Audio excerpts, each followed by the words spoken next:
আর কিছু লোক আছে বাঙালি যারা প্রতারণার শিকার হয়ে আসছে। এটা রাশিয়ান গভর্নমেন্টের কোনো দোষ না, তারা কাউকে ফোর্স করে রাশিয়ান যুদ্ধে ঢুকায় না। ফেসবুকে একটা বিজ্ঞাপন দেখেছিলেন মুন্সিগঞ্জের গজারিয়ার মোহন মিয়াজি। রাশিয়ায় ইলেকট্রিশিয়ানের কাজ, বেতন দেশের চেয়ে 5 গুণ বেশি। লোভটা সামলাতে পারেননি, 2024 সালের অগাস্টে রওনা হলেন। কিন্তু সেখানে গিয়ে যা দেখলেন তা ছিল কল্পনারও বাইরে। 5 মাস কাজের পর হঠাৎ জানানো হলো তিনি নাকি রাশিয়ার সামরিক বাহিনীর চুক্তিতে সই করেছেন। নিয়োগপত্র দেখালেন, যেখানে লেখা ছিল কোনো যুদ্ধে জড়ানো হবে না।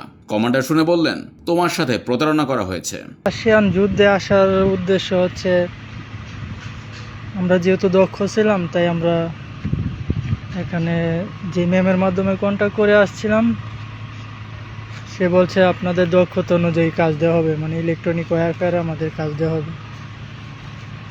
তো সেই জন্যই চুক্তিতে স্বাক্ষর করেছিলাম,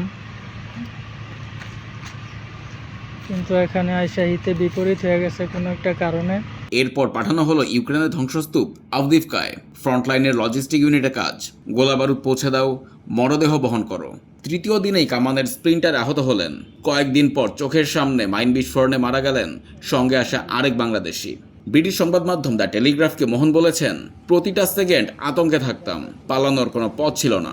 বেতন চুরি হতো, প্রতিবাদ করলে মারা হতো, পাসপোর্ট আগেই কেড়ে নেওয়া হয়েছিল। প্রায় 8 মাস পর ছুটির সুযোগে মস্কো পৌঁছান। দূতাবাস থেকে অস্থায়ী ট্রাভেল পারমিট নিয়ে বিমানে উঠলেন। বিমানবন্দরে আলাদা করে নেওয়া হয়েছিল, মনে হচ্ছিল ধরা পড়ে যাচ্ছেন। শেষ পর্যন্ত দেশে ফিরলেন, মাকে জড়িয়ে ধরে কাঁদলেন। মা ভেবেছিলেন ছেলেকে আর হয়তো দেখতে পাবেন না। ব্র্যাক মাইগ্রেশন প্রোগ্রামের তথ্য বলছে, এভাবে অন্তত 10 বাংলাদেশিকে যুদ্ধক্ষেত্রে পাঠানো হয়েছে, অনেকে আর ফেরেননি।